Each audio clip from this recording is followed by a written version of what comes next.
ডিসেম্বরের শেষে ফের বৃষ্টির পূর্বাভাস জারি করল হাওয়া অফিস। চলতি সপ্তাহে টানা দুদিন কলকাতা সহ রাজ্যের প্রায় সমস্ত জেলায় হালকা থেকে মাঝারি বৃষ্টি হতে পারে।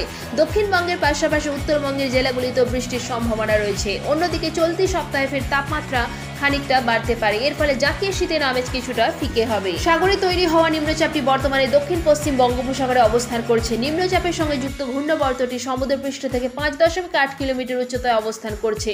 আগামী দুদিনে এই নিম্নচাপটির শক্তি বাড়ি আরো সুস্পষ্ট হবে বলে জানিয়েছে মৌসুম ভবন। এটি বর্তমান অবস্থান থেকে আরো উত্তর পশ্চিম দিকে অগ্রসর হবে তামিলনাড়ু উপকূলের দিকে, তবে এর প্রভাব পড়বে দক্ষিণবঙ্গের উপরেও। হাওয়া অফিস সূত্রে খবর, শুক্রবার কলকাতা সহ দক্ষিণবঙ্গের সব জেলায় হালকা থেকে মাঝারি বৃষ্টি হতে পারে। শনিবার কলকাতা, হাওড়া, হুগলি, 24 পরগনা, 2 মেদিনীপুর, নদিয়ার কোথাও কোথাও হালকা থেকে মাঝারি বৃষ্টির সম্ভাবনা রয়েছে। শুক্র ও শনিবার উত্তরবঙ্গের দার্জিলিং, কালিম্পংয়ে হালকা বৃষ্টি হতে পারে। হাওয়া অফিস সূত্রে খবর, আজ থেকে 24 ডিসেম্বর পর্যন্ত কলকাতা সহ দক্ষিণবঙ্গের জেলাগুলিতে শুষ্ক আবহাওয়া বজায় থাকবে।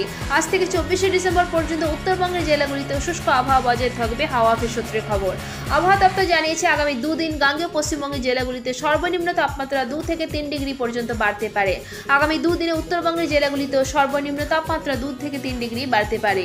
হাওয়া অফিস সূত্রে খবর, আলিপুর এদিন সর্বনিম্ন তাপমাত্রা 15.8 ডিগ্রি, দমদমে 16.4 ডিগ্রি, উলুবেড়িয়া 11.2 ডিগ্রি, ডায়মন্ড হারবারে 16.4 ডিগ্রি, দীঘায় 16.3 ডিগ্রি, বাঁকুড়ায় 13.2 ডিগ্রি, শ্রীনিকেতনে 12 ডিগ্রি, ক্যানিংয়ে 17.4 ডিগ্রি, বর্ধমানে 12 ডিগ্রি, পানাগড়ে 12.3 ডিগ্রি, ঝাড়গ্রামে 11 ডিগ্রি, কল্যাণীতে 12 ডিগ্রি সেলসিয়াস। অন্যদিকে উত্তরবঙ্গের দার্জিলিংয়ে সর্বনিম্ন তাপমাত্রা পারদ নেমেছে 5.8 ডিগ্রিতে, কালিম্পংয়ে তাপমাত্রা 9.8 ডিগ্রি।